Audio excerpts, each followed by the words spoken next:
March 15, 1945. The infirmary at Ravensbrück concentration camp, a place where medicine had been perverted into an instrument of death. A woman of 74 years lies on a wooden plank that passes for a bed, her body reduced to perhaps 60 pounds, her once elegant hands now skeletal claws clutching at rough blankets. She is dying.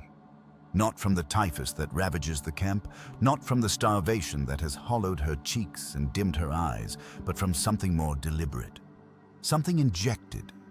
This woman, who once commanded servants in a Parisian mansion and whose family name could open any door in Europe, will be dead within hours. Her name is Baroness Élisabeth de Rothschild, and her death represents one of history's most chilling lessons, that even the greatest fortune cannot purchase mercy from those who have abandoned their humanity. Consider for a moment what it means to bear the name Rothschild in 1940s Europe. It meant art collections that rival national museums, banks that financed governments, estates that sprawled across multiple countries. It meant a dynasty built over centuries, connections that reached into every royal court and parliament.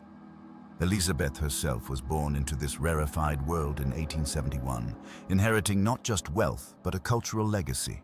She was a patron of the arts, a collector, a woman whose morning correspondence might include letters from prime ministers and renowned artists.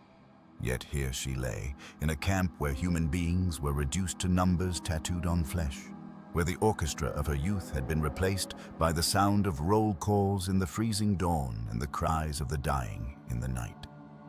The journey from the gilt-edged salons of Paris to this moment of medical murder spans 5 years of systematic destruction, not just of a person, but of the very idea that civilization meant anything at all.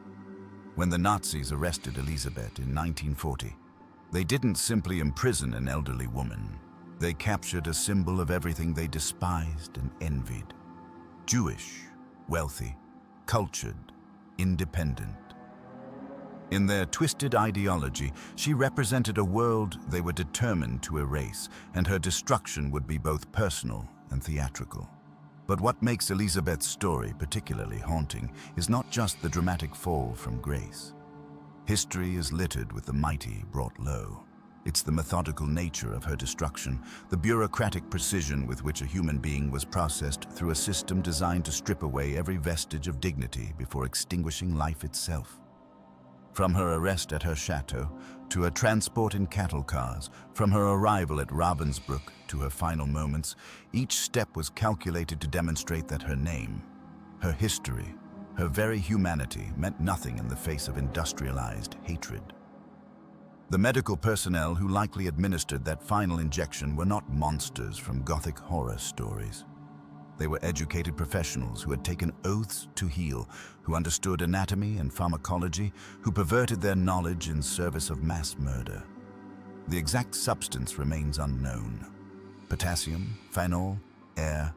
The camp records, destroyed or deliberately obscured, leave us only with the result: one more elderly woman dead in a place where death was the primary product. As we piece together Elisabeth's final years, we're not simply recounting historical facts. We're bearing witness to how quickly the facades of civilization can crumble, how the protections we assume will shield us, wealth, status, education, connections, become meaningless when confronted by systematic evil. Her story forces us to ask uncomfortable questions about the nature of security, the reliability of social contracts, and the terrifying efficiency with which ordinary people can be transformed into instruments of annihilation. This is not merely a tale of one woman's tragic end. It is a warning written in suffering about what happens when hatred is given the machinery of state power, when prejudice is elevated to policy, and when we forget that beneath every title, every fortune, every social distinction, we are all equally fragile, equally human, equally vulnerable to forces that refuse to recognize our common humanity. The name Rothschild had once opened every door in Europe. By the 1930s, it had become a death sentence. For over a century, the Rothschild banking dynasty had wielded influence that transcended national borders, their financial network stretching from London to Vienna, Paris to Frankfurt. They had financed wars and prevented others, razed governments, and toppled markets with a telegram. Yet all that power, all that carefully accumulated prestige, would prove worthless against the mechanized hatred of the Nazi regime. The family that had once dined with emperors would see their own blood spilled in concentration camps. The rise of the Rothschilds reads like a fairy tale of capitalism. 5 brothers dispatched by their father, Meyer Amschel, from the Frankfurt ghetto to establish banking houses across Europe. By the time Baroness Élisabeth de Rothschild was born in 1902, the family had transcended their origins to become part of European nobility itself. They weren't merely wealthy, they were woven into the fabric of European civilization. Their art collections rivaled those of royal houses. Their chateaux dotted the countryside. Their philanthropy built hospitals, schools, and housing for the poor. But beneath this glittering surface lay a vulnerability that would prove fatal. The Rothschilds remained inescapably Jewish. No amount of assimilation, no title of nobility, no generations of service to their adopted nations could erase this fundamental fact in the eyes of those who chose to see it as a stain.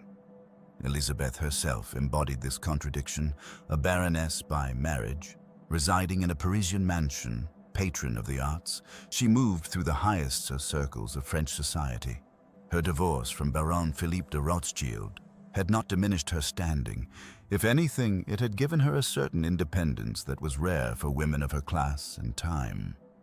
She collected art with a discerning eye, supported young artists, maintained her own household. She was, in every sense, a modern woman of privilege. Yet as the 1930s progressed, that privilege began to feel increasingly hollow.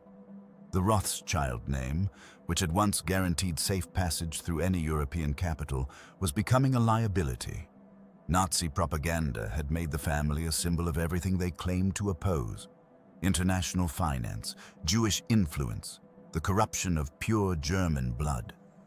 In their twisted mythology, the Rothschilds weren't simply a wealthy family. They were puppet masters, controlling world events from the shadows. The irony was bitter. The very success that previous generations of Rothschilds had achieved through intelligence, innovation, and calculated risk was now reframed as evidence of a global conspiracy. Their international business network, a marvel of 19th century communication and trust, became proof of sinister plotting. Their philanthropy was recast as manipulation, their art collections as plunder, their integration into European society as infiltration. When war came in 1939, the Rothschilds faced a choice that wealth couldn't solve. Many fled to England, to America, anywhere beyond the reach of the spreading darkness.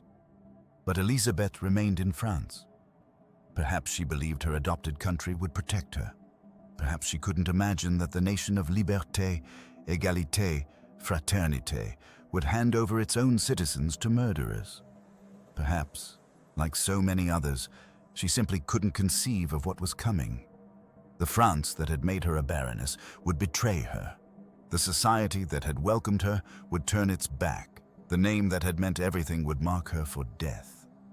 In the arithmetic of genocide, a Rothschild would die just like any other Jew, stripped, shaved, numbered, erased. This was the special cruelty reserved for the prominent Jews of Europe. Their destruction served a double purpose: eliminating perceived enemies while demonstrating that no one, regardless of status or contribution, was beyond reach. The message was clear. If even the Rothschilds could fall, what hope did anyone else have? The family that had helped build modern Europe would watch as that same Europe consumed itself and them in flames of its own making. The human brain, when confronted with existential danger, releases a cascade of stress hormones, cortisol flooding the bloodstream, adrenaline sharpening every sense to an almost unbearable clarity. In 1933, as Adolf Hitler seized power in Germany, millions of Jewish families across Europe experienced this physiological terror response not for minutes or hours, but for years. Among them were the Rothschilds, whose vast wealth and centuries-old banking dynasty would prove utterly powerless against the systematic machinery of hate that was beginning to turn. What made the Nazi threat uniquely horrifying was not merely its violence. Europe had seen pogroms before, but its cold, bureaucratic efficiency.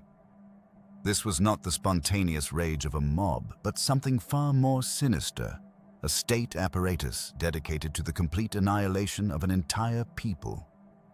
The Rothschilds, who had navigated European politics for generations, who had financed wars and toppled governments, found themselves facing an enemy that could not be negotiated with, bribed, or reasoned with.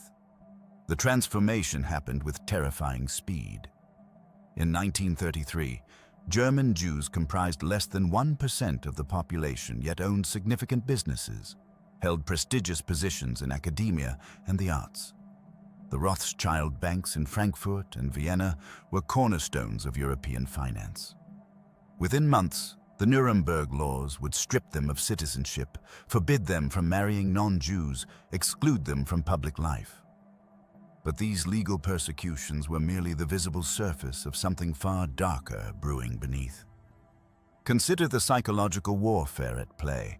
Before the camps, before the ghettos, there was the systematic dehumanization, a campaign so thorough that neighbors who had lived peacefully alongside Jewish families for generations suddenly saw them as vermin to be exterminated. Nazi propaganda depicted the Rothschilds not as successful bankers, but as parasites draining the lifeblood of nations. Their wealth, accumulated through centuries of financial acumen, was reframed as evidence of a global conspiracy.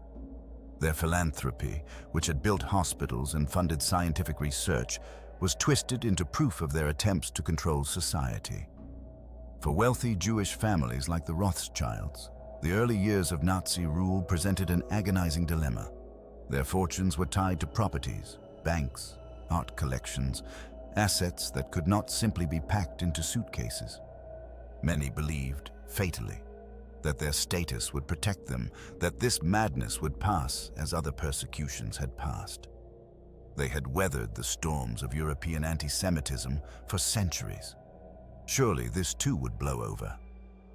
But the Nazis understood something that previous persecutors had not. Wealth without power is merely delayed poverty. They systematically destroyed not just Jewish businesses, but the entire social infrastructure that allowed Jews to function in society.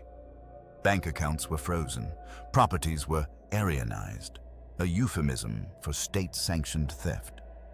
The Rothschild palaces in Vienna and Frankfurt, filled with priceless art collections, were looted with methodical precision. This was not random violence, but economic warfare designed to render Jews helpless before the final solution. By 1938, after Kristallnacht, the night of broken glass, even the most optimistic could no longer deny reality. Synagogues burned across Germany and Austria. Jewish businesses were destroyed. Thousands were arrested and sent to concentration camps. The message was clear. There was no place for Jews in the Nazi Empire, no matter their status, their wealth, or their contributions to society. For the Rothschilds scattered across Europe, each country that fell to Nazi occupation meant another branch of the family tree in mortal danger. France, Belgium, the Netherlands, one by one, nations that had been havens became traps. The very internationalism that had been the family's strength, banks in multiple countries, relatives across borders, now meant there was nowhere truly safe. What haunts us still is the bureaucratic normality of it all. The same clerks who had processed bank loans now processed deportation orders. The same trains that had carried goods now carried human beings to their death. The transformation of civilization into barbarism happened not in some distant primitive place, but in the heart of cultured Europe, in cities where the Rothschilds had attended the opera and funded universities. This was the true horror. Not that monsters had emerged from some unknown darkness, but that ordinary people given permission and encouragement had become monsters themselves. July 23rd, 1944. Dawn breaks over the sprawling estate in Cannes. Inside the villa, a 42-year-old woman sits at her desk, reviewing correspondence about her charitable work. She has no idea that within minutes, Her life, protected for so long by wealth, status, and a name that once opened every door in Europe, will be stripped away with brutal efficiency. The Gestapo officers who pound on her door that morning don't care that she's a baroness. They don't care about the Rothschild banking fortune. All they see is another Jew to be processed, another number for their lists. Within hours, Elisabeth de Rothschild will begin a journey that will end in one of the most notorious killing grounds of the Third Reich. The arrest itself was swift, clinical, a well-rehearsed routine the Gestapo had perfected over years of practice. They gave her 30 minutes to pack, 30 minutes to compress a lifetime into whatever she could carry. The officers stood watching, ensuring she took nothing of significant value. No jewelry that might be bartered for favors, no currency beyond the permitted amount. They had done this countless times before.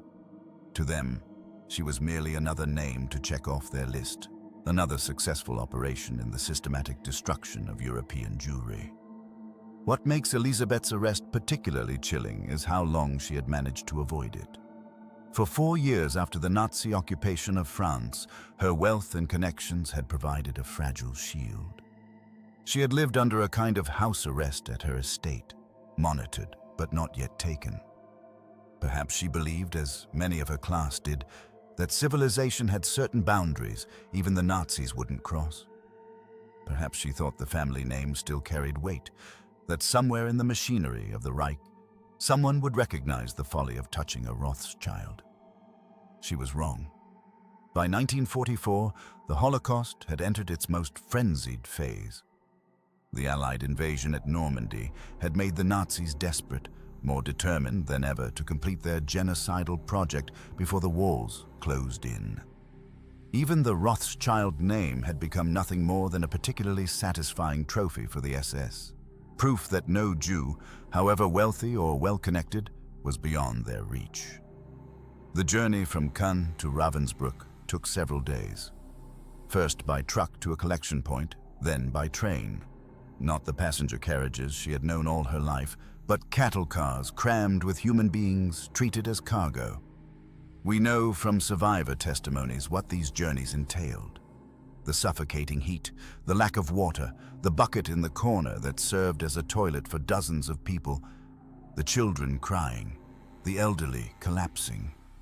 For someone raised in unimaginable privilege, the shock must have been total, a complete inversion of everything she had ever known about how human beings could treat one another.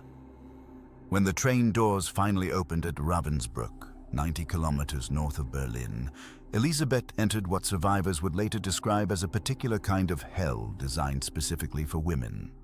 The camp, opened in 1939, had become the Nazi regime's primary site for the imprisonment, torture, and murder of female political prisoners, resistance fighters, and Jews.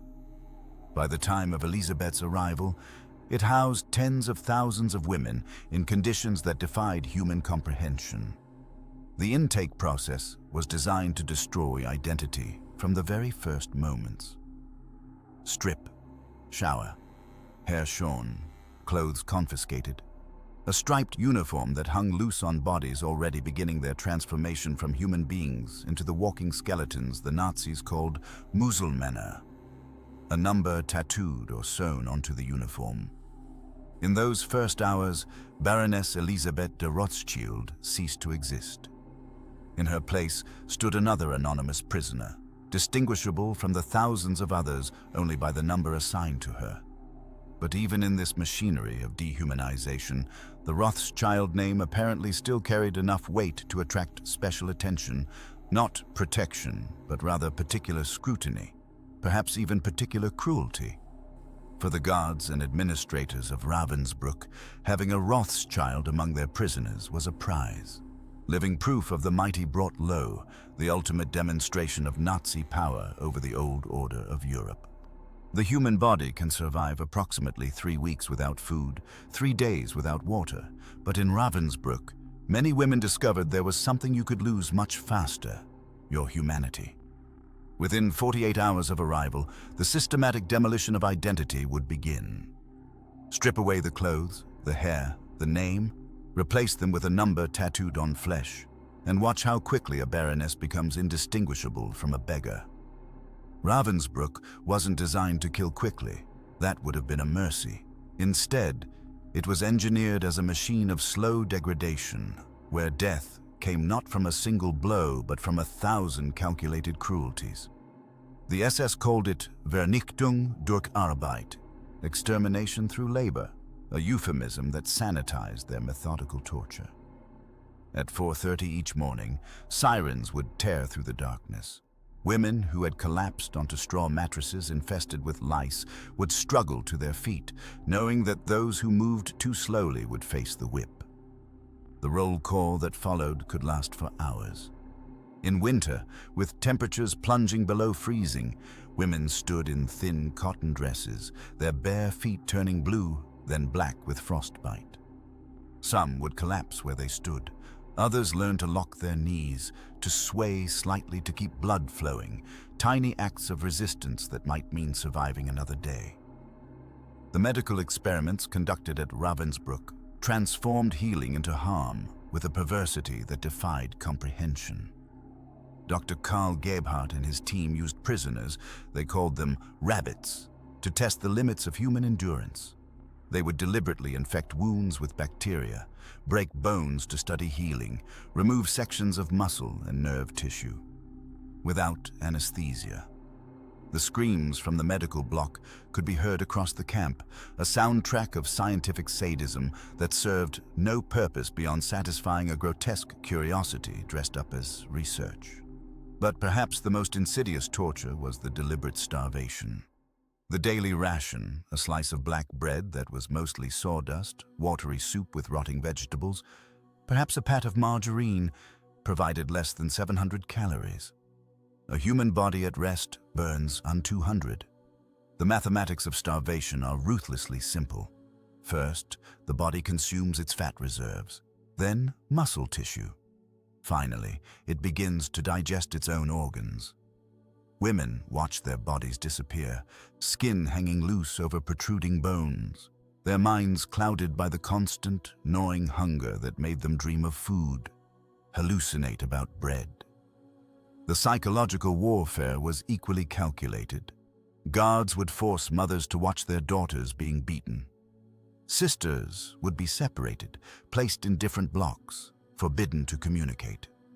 The arbitrary nature of punishments, 25 lashes for looking a guard in the eye, solitary confinement for sharing food, execution for possessing a pencil stub, created an atmosphere of perpetual terror where survival required constant vigilance and the suppression of every human impulse toward kindness or solidarity. Yet in this manufactured hell, humanity persisted in ways that defied the camp's design. Women would share their meager rations with those too weak to stand.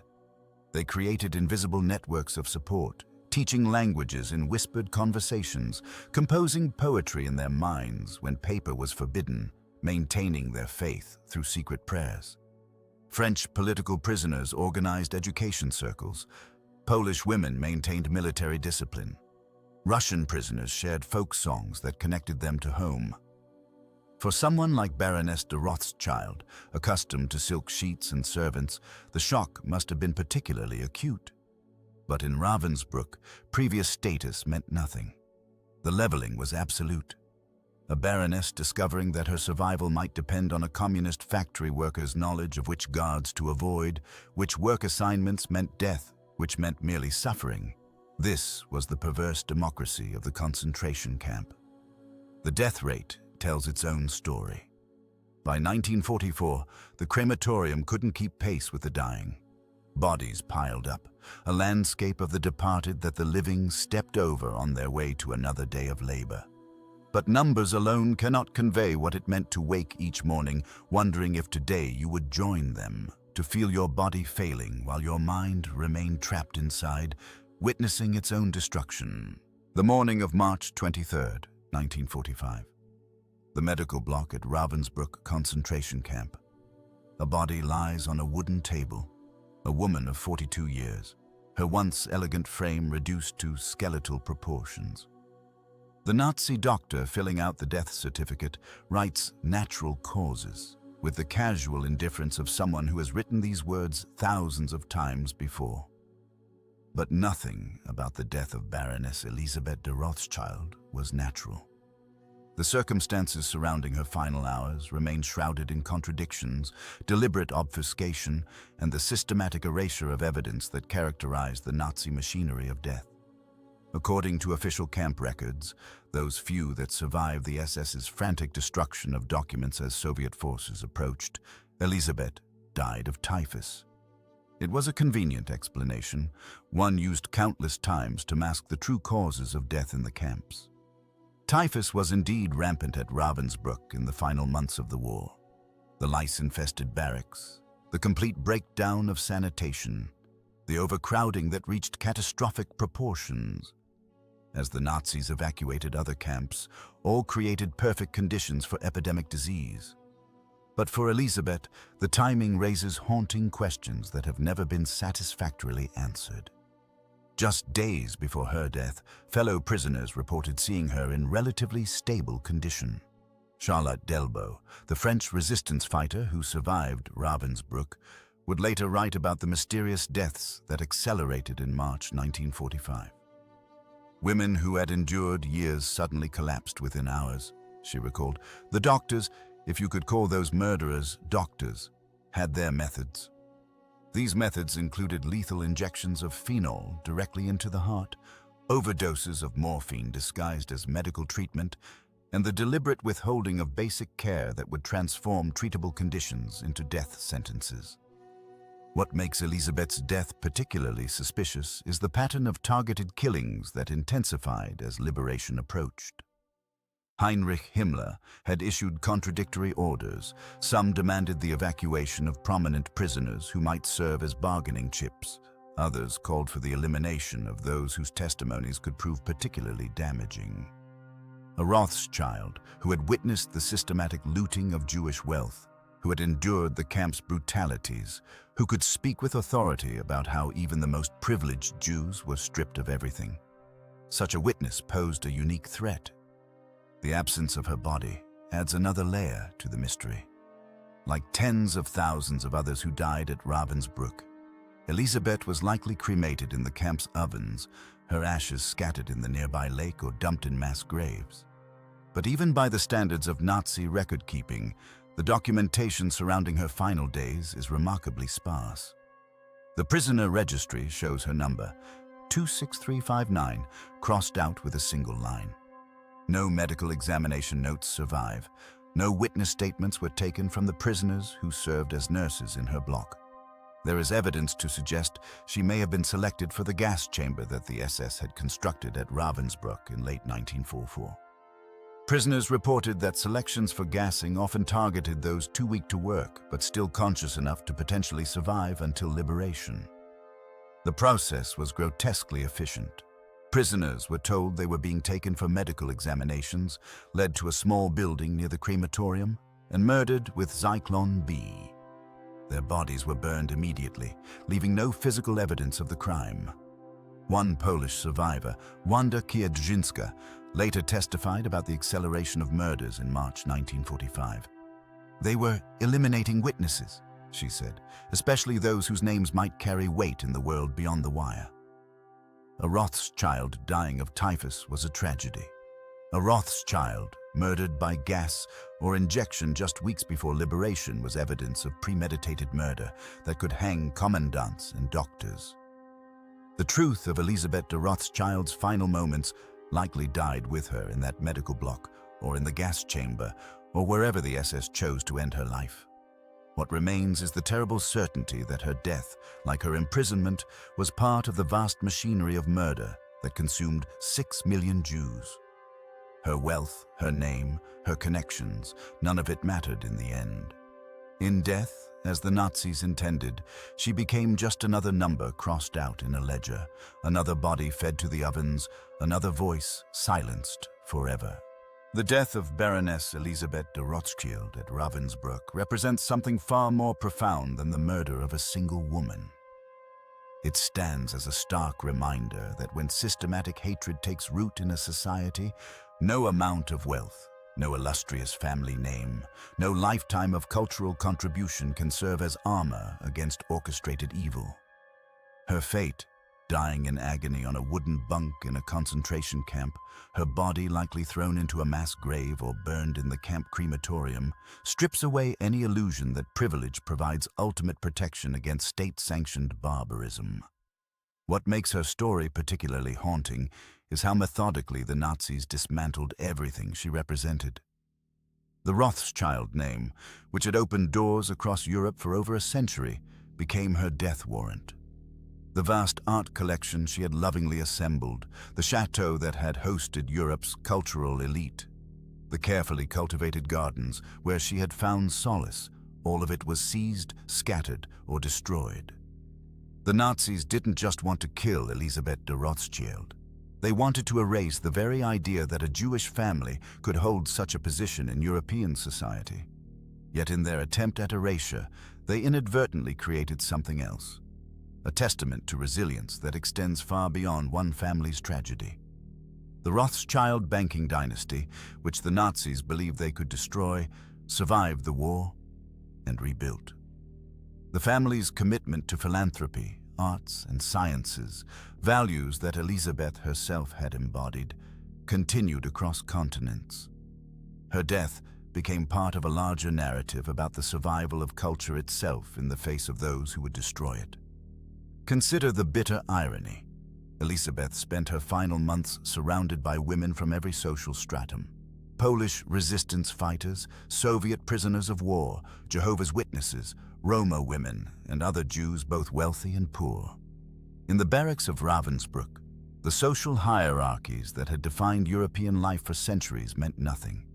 The camp reduced everyone to the same desperate struggle for one more day of life, one more scrap of bread, one more moment of human dignity in a place designed to strip it away entirely. Her story also illuminates an uncomfortable truth about how we remember the Holocaust. We know the names of wealthy victims like Elisabeth precisely because of their prominence, while millions of others remain nameless in mass grave statistics. This isn't to diminish her suffering. Every death was a universe destroyed, but to recognize that her documented story carries the weight of representing countless others whose names we'll never know. The Rothschild family's response to the Holocaust speaks to something fundamental about human nature's capacity for renewal. Rather than retreating into bitterness, surviving family members used their rebuilt resources to support Israel's establishment, fund hospitals and schools, and preserve the very culture the Nazis had tried to obliterate. They understood that the best revenge against those who worship death is to choose life, to build rather than destroy, to remember rather than forget. Today, when we visit the great museums of the world and see artworks once owned by the Rothschilds, when we walk through the public parks their philanthropy helped create, when we benefit from the scientific research their foundations still fund, we're witnessing a form of immortality that no amount of hatred could extinguish. Elisabeth's beloved Château de Ferrières, though changed, still stands. The art she collected, though dispersed, still moves viewers to tears. Her death at Ravensbrück reminds us that civilization itself is more fragile than we dare acknowledge. The same nation that produced Beethoven and Goethe also produced the gas chambers. The same Europe that prided itself on Enlightenment values allowed its oldest and most accomplished families to be hunted down like animals. When we forget this lesson, when we believe that our civility is permanent rather than something requiring constant vigilance, we dishonor not just Elisabeth's memory, but the memory of all who perished alongside her. The true Rothschild legacy isn't measured in banks or bottles of wine. It's measured in the stubborn insistence that culture, learning, and human dignity will outlast those who seek to destroy them. In that sense, every concert hall, every scholarship, every work of art preserved becomes a quiet act of defiance against the darkness that claimed Elisabeth de Rothschild on that March day in 1945.